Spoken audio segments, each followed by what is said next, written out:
If you missed it, the XLS 30D spec for protocol native AMM automated market maker on the XRP ledger is now available for testing and development. So this is going to tell you that they do have this up live now on the DevNet. So earlier this year, the Ripple X proposed the XLS 30D technical specification to build protocol native automated market maker AMM integrated in with the order book based DEX on the XRP ledger. This expansion was proposed to bring additional exchange functionality and utility to the XRPL token holders, with the goal of enabling enterprise developers to build high-performance applications for their users using the right tools for the technical documentation. It seems like a week or every other week we're getting a new added feature on the XRPL that provides extreme value, not just to consumers like me and people that hold it, but builders. And that's what it's about, bringing builders onto the XRP ledger and getting this ecosystem built out, right? Ripple is just one company building on the XRP ledger, one. There's going to be hundreds of projects on the XRP ledger. And we're just looking at Ripple as the one use case for XRP. You're already like, man, maybe there's not enough XRP just for this one use case, let alone the 200 or 300 others that are being built out. So keep that in mind, guys. Whenever you're looking at something just like this, remember to zoom out, look down, and get the whole picture of what's actually happening. So this is a huge thing. This is going to help with liquidity and all kinds of things and bring more functionality to the XRP ledger. It is huge. I also like to give updates on central bank digital currencies because I personally believe that they are going to be using something like your XRP, your XDC, or your XLM to facilitate transfers in between central banks. So let's see what this says. So France and Luxembourg complete CBDC experiment. All right, so the Central Bank of France and Luxembourg have used experimental CBDC to settle a Euro $100 million digital native bond. Venus Initiative, I love the nicknames that they have for all this stuff, saw the bond issued by European Investment Bank under Luxembourg law and settled using a tokenized representation of a Euro central bank money. The EIB appointed Goldman Sachs, Santander, Ripple partner, and Societe. If I butchered that, I apologize. To all my French followers, I do apologize. As banking syndication to issue and distribute a digital native bonds. The bond was issued and registered on a permission DLT, and subscriptions were cash settled using experimental CBDC tokens issued on a distinct permission DLT jointly operated by the central banks. I wonder what they're using.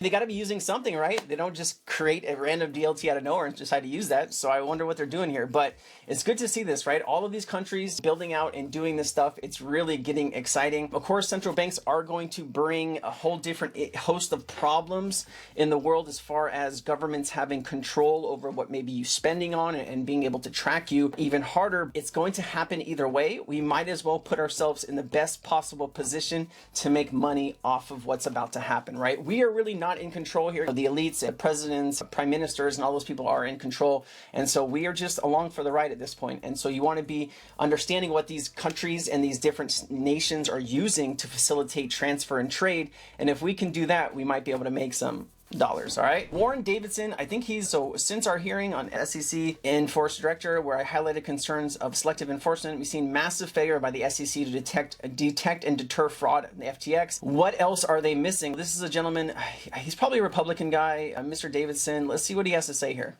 Some of the things here. I just want to clarify, I think enforcement's a very important function for the SEC, and so thank you and those who are committed to doing it honestly and ethically as part of our government at the Securities and Exchange Commission. Are digital assets exempt from treatment as pump and dump scams? No, we've seen pump and dump schemes involving digital assets. How many enforcement actions have been taken by the SEC? Again, I'd have... See, when all these guys are asking these questions, they usually know the answers, and that's why they're directing these questions. They want to put him in a box where he's either forced to say something he's not supposed to, or he's forced to come out and say what they already know. So just keep that in mind when you do hear these questions asked by lawmakers. Most of them do have the answers already. To provide you that information at a later date. I'd appreciate that. And frankly, I'm curious why some of the biggest ones that look from an outsider, like probably pump and dump scams, don't get targeted. Why are they selectively? Seems like some things are given a pass and some things are targeted. What's the criteria for targeting? There's no selective prosecution. We have to balance the risk that we're seeing with the resources that we have, and we have a number of investigations. Maybe the big ones take too many resources to go after, so you just say, well, they'll get a pass? He's talking about FTX. You got 3 Arrows Capital, you have Celsius, you have Voyager, you have BlockFi, you have Genesis. I think I said FTX already, but was that 6 in the same year? No, I'm very proud of the work that the 1,300 women, men in my division do. They don't give people a pass. They hold violators accountable.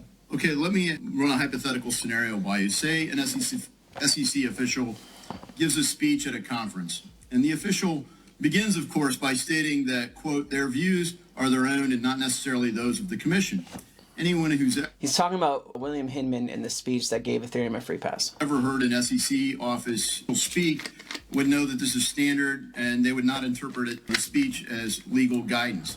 However, let's say that the SEC official consulted SEC staff and perhaps even ethics directly to assist them in writing speech or giving guidance. Under this scenario, would the written speech still be considered personal views of the individual and not views of the commission? Respectfully, I can't answer that right now because that hypothetical is a real scenario that's playing out in litigation. Oh, what litigation would that be? That would be the Ripple litigation. Ripple XRP. So is it true that Director Hinman submitted his speech to ethics for approval? I can't comment on pending litigation. Oh, he's trying to pin him in. There's blood in the water, and these lawmakers, they see it. Gary Gensler has a limited window to be in that chair, I'm telling you. This is from James Roll XRP. James Roll has a fantastic channel. Hey, he's got multiple business in the XRP community. I do recommend you follow him. He was around in 2018 when I got into this space, and I've learned a lot from his channel. Give him a like and a shout out on his YouTube. He's got a great YouTube, and he does a lot of XRP stuff, mainly XRP stuff. But let's take a listen to this. This lawsuit of Ripple Labs by the U.S. government. It's, David, just to slow them down. They're just kicking the can down the road. They're just slowing the pace. Because the banksters are not ready. Yeah, so realistically, guys, why Ripple got sued is you have banks like JP Morgan Chase who have some Ethereum connections there. We really don't know who gave the money to Simpson Thacher, the law firm that paid Bill Hinman $15 million, but a lot of the community are trying to track it and try to figure out but that's what they're talking about here, guys, okay? I'm going to make a bold comment, and it's just in my own vernacular. The banksters are good at fraud and murder. Ooh. They're not good at software engineering. Guy's a little crazy. It's true, right? JP Morgan and some other these banks were not even close. They're still not ready, right? You have the JP Morgan coin. No one's gonna use that, excuse my French, but JP Morgan, right? Wells Fargo, Bank of America, HSBC, none of those banks are gonna hold the JP Morgan coin. You need something to facilitate transfer, which is XRP. The banks know this, right? They make 4 to 7% on international transfers, guys. That's millions, if not billions of dollars a year when you add it all up through all these banks. And this is what they're up against. Would you rather get charged 5-6% sending money overseas? Like it's $1,000, you're losing 50 to 60 right off the bat. Or are you going to send that $1,000 through something like your XLM, your XRP, your XDC, where it is minuscule pennies on the dollar? Yeah. Okay, there are lots of precedents. Like Neil Cannon was murdered and replaced. He was all about the old bonds. The gold-backed bonds, they murder people left and right. They actually murdered somebody, a source of mine, they murdered a close friend of his in Europe. And it really shook up my friend. The banksters sued XRP and Ripple Labs in order to buy time, not so much to hold them back as to two motives. One, to hold back the development of the Ripple Labs, but it didn't work because they're still working. And the other motive is to buy time in order for the banksters to develop something in a similar manner with the intellectual property so that they can match Ripple and say, we've got our own Ripple, we don't need your Ripple, but they failed. And now they're saying, we need your Ripple, we're going to make a deal with you, we're going to have a timetable, we're going to have a schedule, it's going to be 18 to 24 months, we've got a span of time, and it is our accord.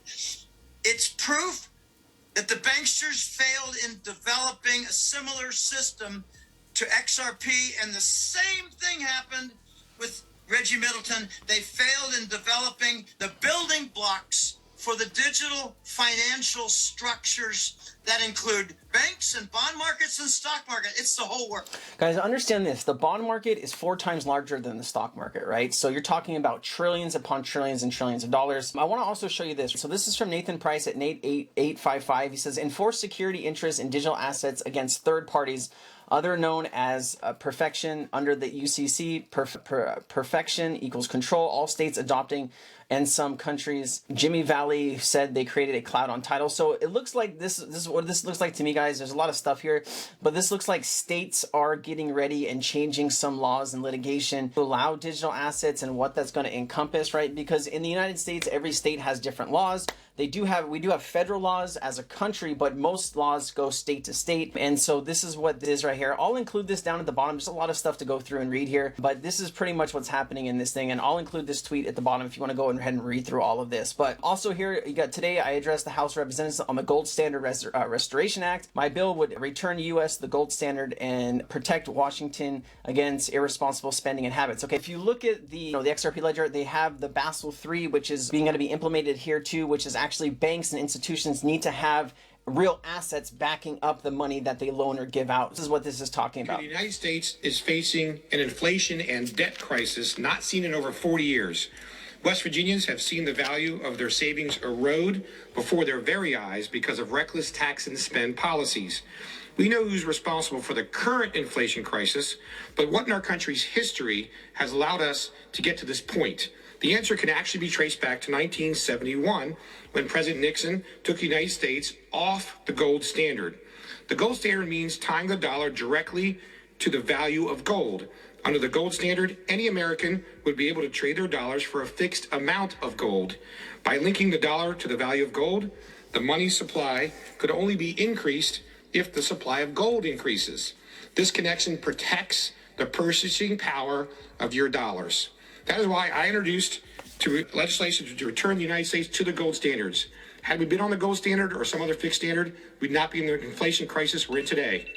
I look forward to working with the Republican majority to make sure this issue gets attention. Thank you, and I yield back. So my personal view here, guys, is during the Trump administration era, they should have started to raise rates during that time, right? And then you have the same idiots. You have Jerome Powell and you have 400 economists that work for the Fed, all not knowing exactly what they're doing. And that's why we're in this kind of issue right now. Money printing and different things and different spending. So both sides, Republican and Democrat, are to blame for this. It's not just one side or the other. I do have some other stuff, but the video is going a little bit longer here. But look, have some perspective, guys. This is the world of people, right? Blue is people who have heard of crypto, which is right. Green is people who own crypto, which is right here.